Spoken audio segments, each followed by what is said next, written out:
taking the time to participate in the PD titled Student Engagement in the Classroom, Engaging All Scholars. Hello, I am Janella Booker, new Teacher Support Coordinator. The agenda for today includes noticing when scholars are not engaged. How do you know when scholars are engaged? Strategies for increasing student engagement and resources. There are three elements of student engagement: behavior, cognitive, and affective. Noticing when scholars are not engaged. What are the look-fors? You want to look for students that give up easily, poor performance in the classroom, incomplete and missing assignments, misbehaving during instruction, talking out of turn, and falling asleep.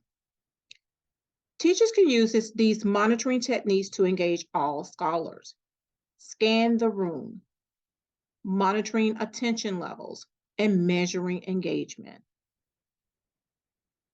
When teachers scan the room, they monitor students to ensure they are paying attention or cognitively engaged.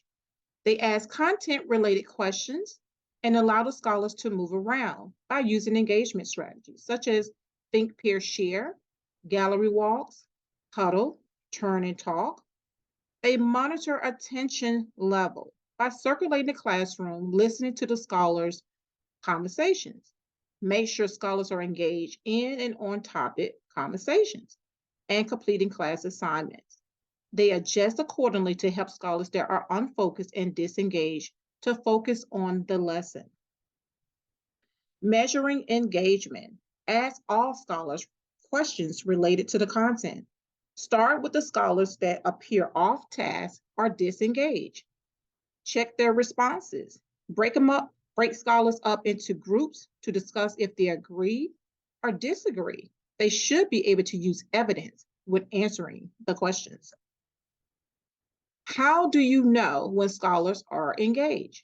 Teacher-directed learning. Scholars will be listening, asking questions content related, responding to questions in whole or small group, paying attention, tracking with their eyes, and ready to respond during instruction. They will be taking notes without being prompted. Student-directed learning. You will observe scholars individually or in small groups engaging in on-topic conversations, discussing the content, debating respectfully, and asking questions related to the content, interacting and supporting each other, reading the content and taking notes or planning to prepare for the assigned task. Most importantly, they will be able to problem solve. Implementing engagement strategies. You want to set clear procedures and routines, frequent discussions and use of dry erase boards, small group opportunities, games and movement, hands-on activities, student choices. As it relates to procedures and routines, establish clear procedures and routines. Practice them on a weekly basis. Scholars will be familiar with the procedures. This allows them to spend more energy focusing on the task. Discussion opportunities. Talking partners. During read alouds or lessons, assign each scholar a talking partner. Assign scholar to be number one or number two in the partnership. Ones explain to the twos what the instructions are, and the twos tell the ones in their own words what was stated. Use hands-on activities. Hands-on activities give scholars an opportunity to move around and helps them to better understand what they are learning.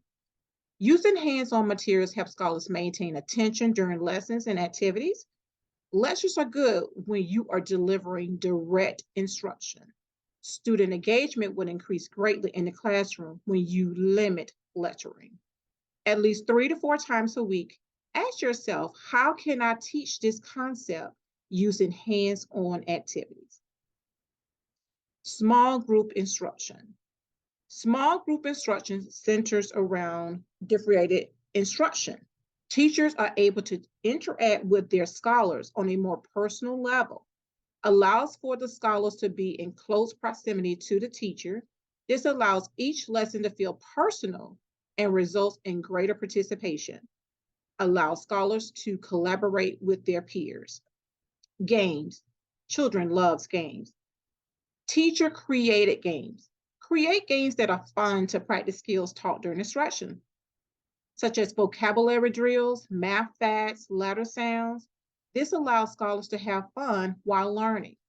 Student created games allow scholars to work in pairs or small groups to create games to showcase their knowledge and mastery of skills taught during instruction. Movement. Use a gallery walk. Teacher will put scholars in groups. Teacher will post discussion questions or student work posted on the walls. Groups move around the classroom to view the information. They can leave feedback, comments, notes, or take notes. Groups will discuss and recap information, and then whole class will discuss. Student choices. When scholars has a voice in what they're learning and how they're learning, student engagement deepens. Examples of how to add student choice in your classroom. Allow scholars to pick their own partners, small group, when appropriate. Allow them to pick their own books instead of assigning them.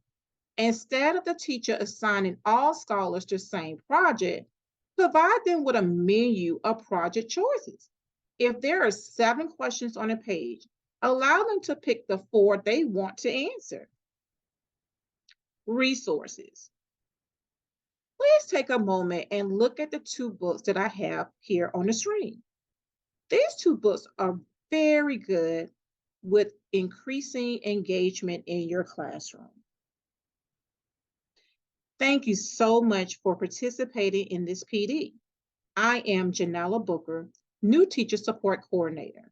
You can find me at janella.booker@cms.k12.nc.us. Have a wonderful day.